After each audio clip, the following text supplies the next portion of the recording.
प्यारे साथियों, आज की वीडियो में हम बात करेंगे इंजेक्शन यूनिट के सेटअप के ऊपर। फेरोमेटिक मिलिट्रॉन के जो मशीन होता है दोस्तों, इसमें इंजेक्शन यूनिट को कैसे सेट किया जाता है, इंजेक्शन यूनिट का जो मूवमेंट होता है दोस्तों वो कैसे होता है, उसमें स्पीड, प्रेशर और स्क्रू ब्रेक मोड में कैसे उसमें हम सेटिंग करते हैं दोस्तों, आज के वीडियो में हम बात करेंगे। तो वीडियो में बने रहिए। यदि आप लोगों ने चैनल को सब्सक्राइब नहीं किया है तो लाल बटन दबा के चैनल को सब्सक्राइब कीजिए दोस्तों। तो चलिए हम बात कर लेते हैं इंजेक्शन यूनिट। इंजेक्शन यूनिट दोस्तों, जब भी हम इंजेक्शन यूनिट सेट करते हैं दोस्तों, तो उसमें फॉरवर्ड और बैकवर्ड, मतलब फॉरवर्ड स्पीड और रिट्रैक्ट स्पीड, ठीक है, इसमें मशीन में जो सिस्टम दिया है उसमें इंजेक्शन यूनिट में देखिए यहाँ पे इसको ऑन करते हैं, ठीक है। इसको यदि ऑफ कर देंगे दोस्तों तो हमारा इंजेक्शन यूनिट जो मोमेंट है वो बंद हो जाएगा, ठीक है।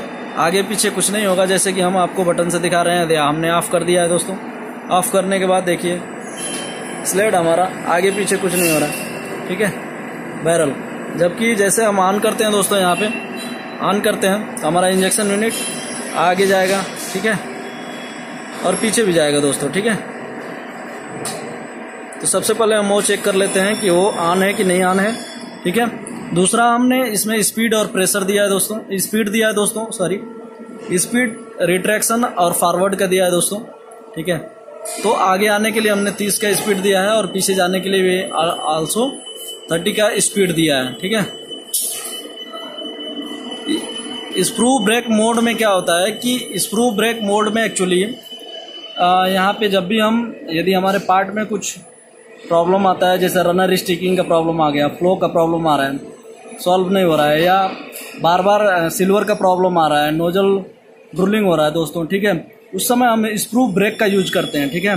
जब भी ड्रूलिंग वगैरह का प्रॉब्लम आता है, नायलॉन वगैरह हम चलाते हैं दोस्तों, तो स्क्रू ब्रेक मोड में हम चलाते हैं, जाकि इंजेक्शन होने के बाद दोस्तों रिफिलिंग, इंजेक्शन और रिफिलिंग होने के बाद बैरल पीछे जाता है, ठीक है, और फिर सारे प्रोसेस होने के बाद इंजेक्शन जब मोल्ड क्लोज होता है फिर इंजेक्शन यूनिट आगे आता है, ठीक है। तो ये उसका साइकिल चलता रहता है। तो स्क्रू ब्रेक मोड में आने के लिए सबसे पहले दोस्तों इसको ऑन करते हैं। इसको ऑन करने के बाद दोस्तों इसको हम इसमें सेटिंग करते हैं कि डिले टाइम कितना देने का है, कि डिले स्क्रू ब्रेक में कितना डिले होना चाहिए, मतलब 1 सेकेंड या 2 सेकेंड का डिले होना चाहिए, ठीक है। और ऑन टाइम कितना देर तक वो रुकना चाहिए, ठीक है, कितना देर तक स्क्रू ब्रेक होना चाहिए। तो हमने 1 सेकेंड दे के रखा हुआ है दोस्तों, ठीक है। इसमें स्क्रू ब्रेक मोड दिया है दोस्तों, तो हमने यहाँ पे 4 रखा है, ठीक है। 4 का मतलब ये हो गया दोस्तों कि कूलिंग के बाद स्क्रू, मतलब इंजेक्शन यूनिट पीछे चला जाएगा। 0 का मतलब ये हो गया दोस्तों, 0 इंजेक्शन के लिए दिया है, यहाँ पे 0 हम कर सकते हैं, तो 0 इंजेक्शन के लिए दिया है। इंजेक्शन के बाद स्क्रू, यदि इंजेक्शन यूनिट पीछे लेने का है तो 0 रखते हैं, ठीक है।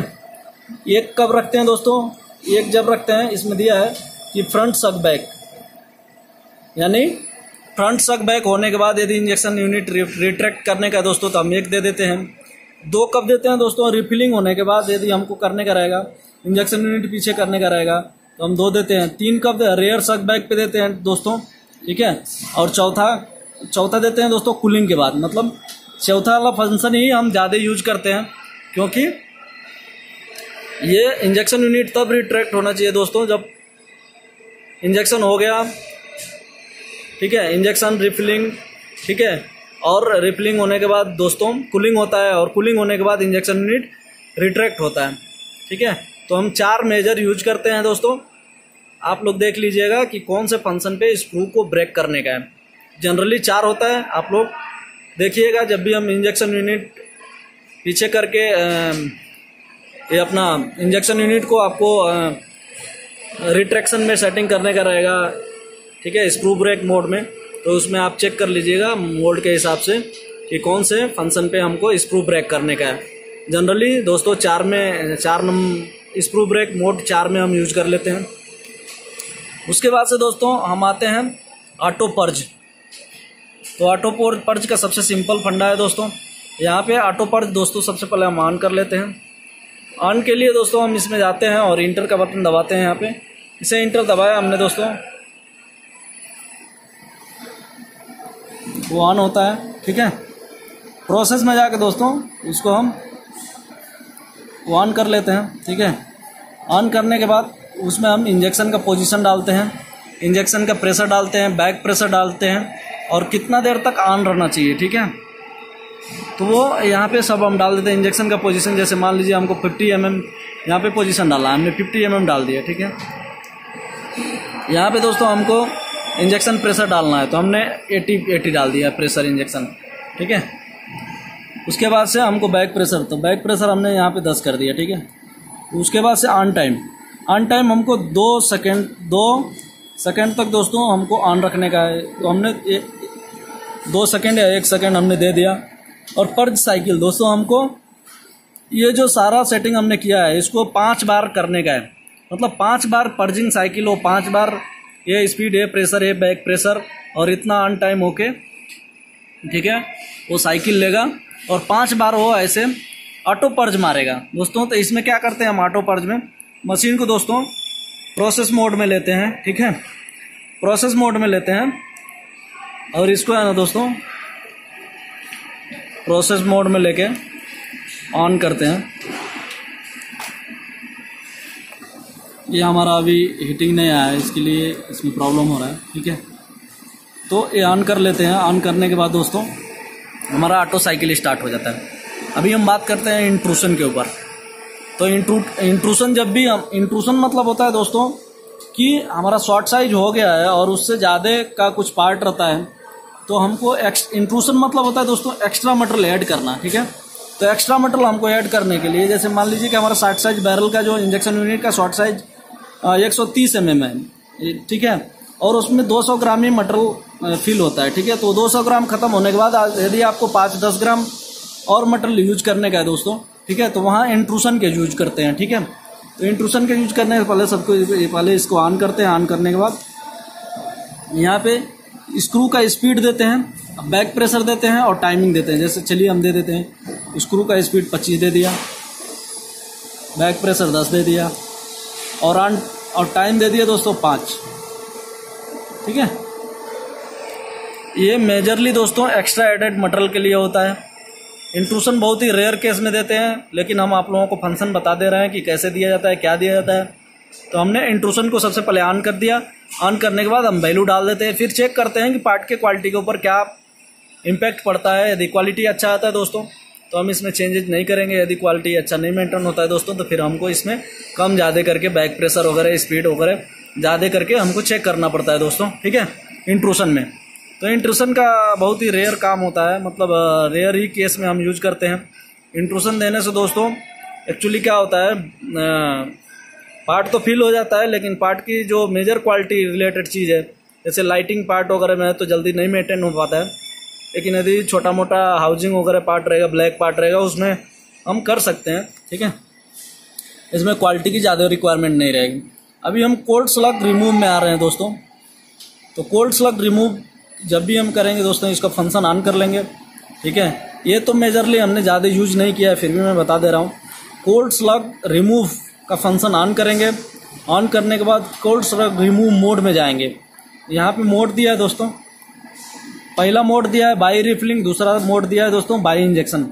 मतलब इंजेक्शन के द्वारा हमको कोल्ड स्लग निकालने का है कि रिफिलिंग के टाइम पे ही हमको क्या करना है, कोल्ड स्लग रिमूव करने का है। कोल्ड स्लग दोस्तों रनर के जो पीछे जो बनता है दोस्तों उसको हम कोल्ड स्लग बोलते हैं।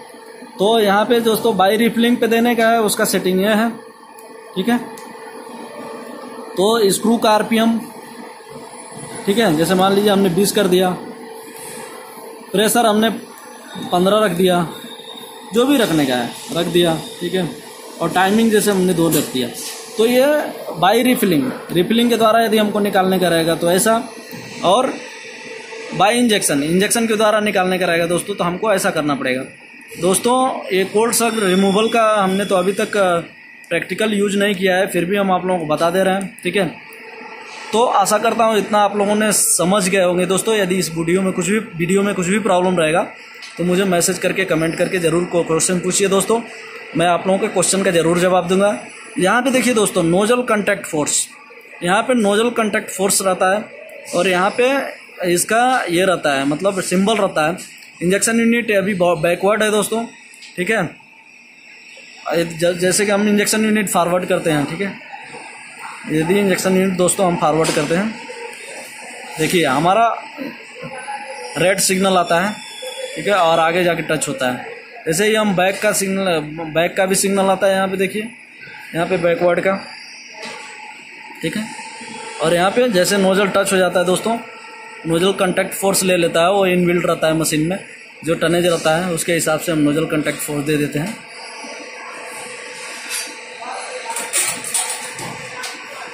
देखिए नोजल कांटेक्ट फोर्स जैसे ही हमारा बैरल क्लोज, इंजेक्शन यूनिट आगे हो गया दोस्तों, ठीक है, तो वहाँ पे नोजल कांटेक्ट फोर्स का दिखा दिया, और नोजल बैकवर्ड का रहेगा, जैसे ही जाएगा यहाँ पे दोस्तों,